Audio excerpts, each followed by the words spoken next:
Hey guys, we're ready to start talking about glazing your ceramics piece. Last time you saw it, it was this gray color. This clay has gone in the kiln one more time and has been fired, so it is now a white color. At this point in time, whatever your piece is, it doesn't have to be a lizard, this is called bisqueware. This is called greenware. Greenware will dissolve back into clay if I get it wet. Bisqueware is solid, so my liquid glaze can go on top. When you are glazing your bisqueware, please remember that the glaze is not going to be shiny yet. This is an example of how glaze is going to look as you are working. And it doesn't go in the kiln yet. So you can notice that it's really lightly colored, it's a matte, not shiny finish, and it won't be until that project goes back in the kiln a second time before those colors really start to change. So you'll notice this chameleon has a really nice bright green color versus this is a very light green color.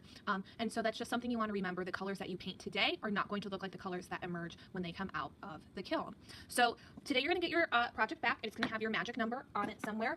Make sure as you are glazing, you are not covering up wherever that number is so we can make sure you get the same project back. It's really important to remember that your project is a sculpture and it is three-dimensional. It's not a flat piece of paper. So as you are glazing, you should be turning it all around. The important places you cannot glaze is anything that's going to touch the shelf in the kiln. So for this project, that would be the base of my chameleon. If I were looking at, for example, a cupcake project, that would be the bottom of my cupcake topper.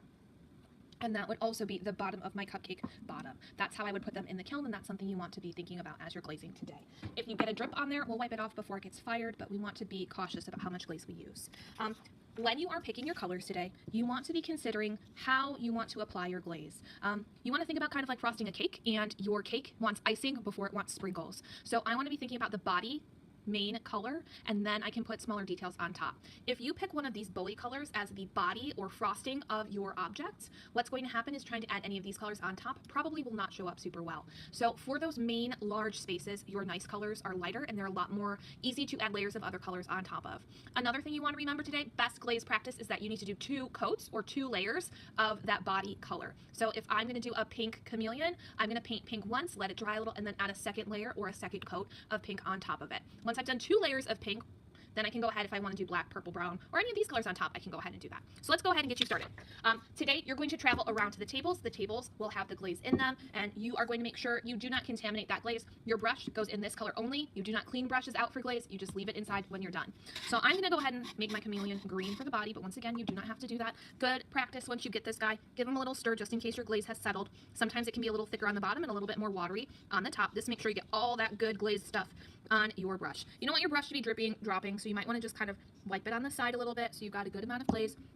And the next thing you want to go ahead and do is I like to hold as I glaze, and instead of doing strokes, what will happen is you'll miss white spots. You want to go ahead and kind of smush that brush in there. I know good painting strategies are usually you do not want to give your brush a bad hair day, but for glazing, anything that you miss can really make it so that it doesn't turn the color or the shininess that we want it to be. So right now I'm just kind of pushing my brush up and down and flattening him out like a pancake. Sometimes there might be parts where you need to kind of push and wiggle in, and that will get into those little crevices, but really pay attention for sneaky white spots. If you've tried to wiggle it in, maybe you just need a little bit more glaze on your brush, and that will get that spot that you couldn't get. So right now I'm kind of doing my whole chameleon. You don't want to go crazy with your base color. You might be thinking, oh, Miss Bergen, but I really want to do like rainbow something. It's going to be impossible for you to get 2 coats of every color of the rainbow on in the time frame that we need. So pick a big color first and then do some of those more special details after, when they can be smaller and a lot faster for you to do. Alright, so I've got most of my body done at this point in time, and I'm ready to start doing some smaller details like eyes and things. As you get around your eyes, it's really important, just kind of wiggling my brush next to my eye, but I'm not kind of holding my paintbrush up tall. I'm laying him sideways and kind of just smushing him towards. That helps me keep my eyes white. If you get glaze on your eyes, white is not going to cover up that color very well because white's very wimpy and not super strong. So the less glaze you can get, the better. And again, kind of laying your brush sideways is really, really helpful for this because you have a little bit more control over how much of the brush is going to touch the eye itself. Remember, no doing the bottom. Right now you can see I've got pieces of glaze that are kind of glossy. That glaze is still very wet and I can't put a second coat on it yet, but you can see this has started to dry. Once my chameleon or my cupcake or anything else I'm glazing is totally dry and matte, not shiny and dark, I can go ahead and add my second coat. I shouldn't do my eyes yet or my tongue yet because I want to get the big area done first. So I'm going to go ahead and finish this guy up and then we'll talk details. Alright guys, so when you have your body done 2 times, you're ready to go ahead and start working on those smaller pieces. First thing you want to remember is you leave your brush in the glaze and you travel to the next color. You're going to take your chameleon or your other project with you.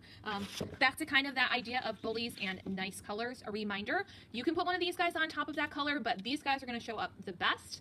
Obviously, white and yellow would be kind of those lighter colors, but these 3 colors are probably about equal in terms of strength, so those would be something you can add on top as well. One of the first things I would recommend doing is putting some white on your eyes. If you choose not to glaze with the white, you are not going to have a shiny eye.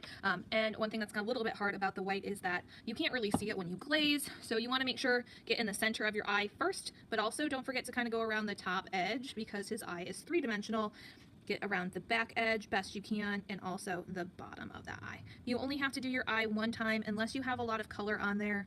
If you have a lot of color on there, then I would recommend going ahead and cleaning that off with a wet paper towel, and then you could go ahead and paint on top of it when it's dry. Alright, so my eyes are done and I've glazed them with white. They're ready for me to go ahead and add the pupil in. You do not have to do a black pupil. If you want to do a colored pupil, that's fine. I'm going to choose to give my chameleon some blue eyes. You can decide how big you want your pupil to be, how small you want, but I would make sure you're using one of the smaller brushes to do this. And then just kind of dab that area on. You can decide if he's looking forward. If you don't like this smaller one, you can always make it bigger. It's really up to you how big you want that to be. Just be really careful as you switch sides because you do not want to bump into that wet. Be really careful that if you're doing that, you've let the inside of your eye dry all the way. As you can see, I just got white glaze on my brush. Obviously, that could lead to a really messy situation, so you'd want to go ahead, stop, let it dry, and then go back if that were something that happened to you. All right, so I've got my eye. Final thing I'm going to go ahead and do is do some details. You could paint like polka dots on your chameleon if you wanted to. If you want to give him some stripes, you could definitely do that. It's really up to you how you want to do any details that you have. Details are not something you'll have to give 2 coats. Tongue, you don't have to give him 2 coats. It's really up to you where you want to glaze and where you don't. Final thing you want to do when you are all done is check the bottom of your chameleon or project. If you have anything that needs to be wiped off, you can go ahead and wipe that off as well. If your project has glaze everywhere that you want it and everything is looking great, you are all finished and you can go ahead, turn your project in, and wash your hands.